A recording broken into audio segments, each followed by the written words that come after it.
fois que vous avez terminé et envoyé votre fichier sur l'ordinateur dans l'espace 1, vous devez procéder au nettoyage de votre poste. Je prends le fichier qui comprend les 4 courbes, un seul fichier, pas 4 fichiers, un seul fichier, je le mets dans la poubelle. Je regarde ma cellule cryoscopique, elle est là, j'ai ma picette, je nettoie la cellule cryoscopique et je le nettoie correctement avec un chiffon.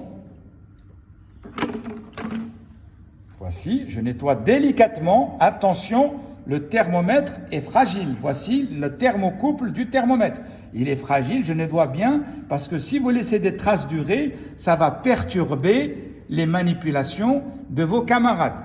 Et pour nettoyer la cellule cryoscopique, j'ai la poire qui se trouve ici. C'est une poire qui se trouve ici. Je vais la vider. Je vais vider donc la cuve cryoscopique. Et je jette tout ça dans le dispositif de lavage. Et pas dans l'évier là-bas, dans le dispositif de lavage. Donc je nettoie bien. Avec mon chiffon, je nettoie bien pour laisser le poste propre pour les étudiants qui vont venir dans le groupe suivant. L'eau qui est à l'intérieur, je vais donc enlever délicatement le couvercle. Donc vous voyez que l'eau là, c'est de l'eau du robinet. Je vais prendre la bouteille qui m'a servi pour la remplir et je ne vais pas jeter cette eau. Je vais prendre l'entonnoir et je vais donc verser cette eau en utilisant le bras du congélateur et verser cette eau à l'intérieur, la remettre à l'intérieur. Quand j'aurai fini, je vais la mettre au frigidaire pour que ça facilite le refroidissement du dispositif. Simplement par la loi de Peltier, l'effet Peltier. Je vous demande donc de bien vérifier ce que c'est que l'effet Peltier. Un échange thermique, l'effet Peltier. Peltier, P-E-L-T-I-E-R, Peltier. Vérifiez cela, comme ça vous comprenez comment fonctionne une cellule cryoscopique.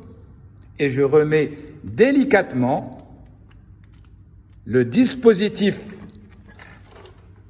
dans sa zone, dans la zone dans laquelle j'ai travaillé. Voilà, je ferme délicatement et je ferme ici le petit ergot. Attention, ne pas pousser cet ergot vers le bas. Vous avez la flèche qui est là, c'est le tirer simplement pour mettre l'entonnoir pour remplir ou pour vider. Est-ce que tout le monde a bien compris ceci? Faites attention au matériel. Une fois le matériel terminé, une fois la manipulation terminée, vous nettoyez correctement avec le dispositif qu'on va vous mettre à votre disposition pour éviter les contaminations ultérieures.